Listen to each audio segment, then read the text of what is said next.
कक्षा 9वीं हिंदी कुमार भारती विद्यार्थियों, इस साल शासन की ओर से हमारा जो सिलेबस है, जो कोर्स है, वो 25% कम किया गया है। विद्यार्थियों, 9वीं कक्षा की हिंदी कुमार भारती में आपको अनुक्रमणिका निकालना है। उसमें पहली इकाई में से जो हमारे पाठ कम हुए हैं वे मैं आपको बताने वाली हूँ, वो आप अपनी पाठ्य पुस्तक में से कम करोगे। ये हमारे 2020 और 21 के अनुसार बताए गए हैं। यहाँ पर पहली इकाई में से जो तीसरा पाठ है अच्छा पड़ोस, ये हमारे सिलेबस में से कट गया है इस साल। उसी तरह नदी और दरिया छठवां पाठ, ये भी सिलेबस में से कट गया है। और हिरणी 8वां पाठ पूरक पठन, ये 3 जो है 13 पाठ में से 3 पाठ हमारे सिलेबस में से कट गए हैं। सिर्फ 10 पाठ की आपको तैयारी करना है। ये 3 पाठ में से खाली आपको ग्रामर पूछा जाएगा, बाकी पाठ का अध्ययन नहीं करना है। उसी तरह से दूसरी इकाई में से भी आपके 3 पाठ कम हुए हैं। उसमें से जो पहली कविता है वसंत वर्षा, ये नहीं आने वाला।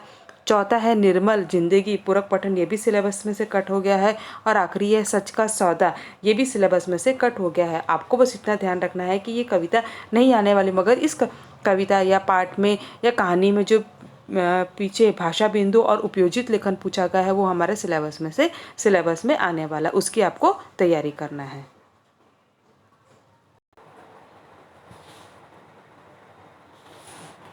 विद्यार्थियों, कक्षा 9वीं विषय हिंदी कुमार भारती प्रथम भाषा कुमार भारती अंक विभाजन किया गया, यानी कि कृति पत्रिका का प्रारूप बताया गया है। कृति पत्रिका जो हमारी रहेगी वो कुल अंक 80 अंक की रहेगी। इसका जो विभाग किया गया है, अंक विभाजन किया गया है, वो इस तरह से है। सबसे पहले हमें देखना है विभाग 1 जो रहेगा वो हमारा गद्य विभाग, वो 20 अंक का रहेगा। ये 20 अंक भी हमें 3 भागों में विभाजित किए जाएंगे। जो 3 विभाग रहेगा वह 7 + 7 + 6 ऐसे 3 विभाग में विभाजित किया जाएगा। एक विभाग में पठित गद्यांश पूछा जाएगा, उसके अंदर संजाल पूर्ण करो, शब्द संपदा, आकलन कृति या सहमत विचार ये आएगा। उसी तरह से पठित गद्यांश दूसरा रहेगा। और 6 अंक का जो रहेगा अपठित गद्यांश, यानी कि जो हमारे पाठ्य पुस्तक में जो गद्यांश नहीं है, अपठित यानी कि बाहर का गद्यांश आएगा, और उसके आधार पर हमें वह अपठित गद्यांश पढ़कर नीचे दिए गई कृति पूर्ण करना है। ये हो गया। उसके बाद दूसरा जो हमारा रहेगा पद्य विभाग। विद्यार्थी पद्य विभाग 12 अंक का रहेगा। 12 अंक का विभाजन 2 भागों में किया गया है। एक 6 + 6 यानी कि टोटल कितने हुए हमारे 12 अंक का हुआ। 12 अंक यानी कि पठित गद्यांश रहेगा, और दूसरा पठित पद्यांश रहेगा। और दूसरा भी हमारा जैसे कि इसके अंतर्गत आएगा मुद्दों के आधार पर पद विश्लेषण करिए, या कवि या रचनाकार का नाम, इस तरह से 6 अंक में विभाजित किया जाएगा। ये आपको ध्यान में रखना है। उसी तरह से तीसरा जो रहेगा हमारा पूरक पठन रहेगा। पूरक पठन का विभाजन भी 8 नंबर का रहेगा, और उसका विभाजन 4 + 4 यानी कि टोटल 8 2 भागों में किया गया है। 4 जो रहेगा वो पूरक पठन पाठ्य में से गद्य पूछ सकता है, और 4 अंक रहेगा वह पद्य। इस तरह से इसका विश्लेषण किया जाएगा।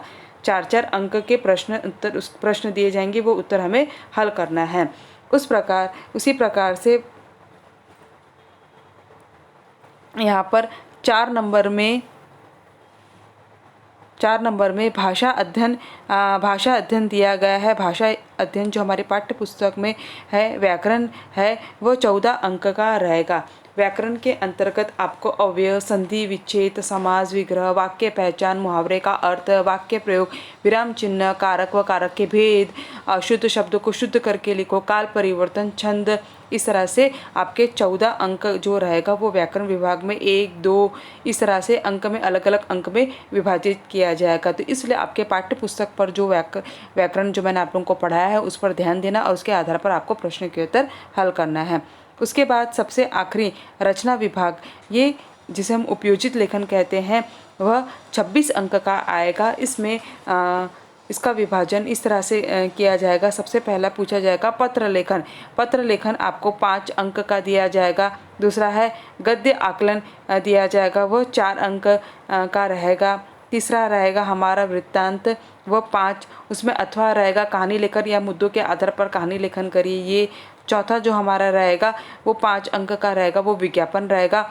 और सबसे आखिरी 5वां जो हमारा रहेगा वो 7 अंक का रहेगा, वो निबंध रहेगा। इस तरह से पूरे 80 अंक का हमारे कृति पत्रिका का प्रारूप इस तरह से तैयार किया गया है।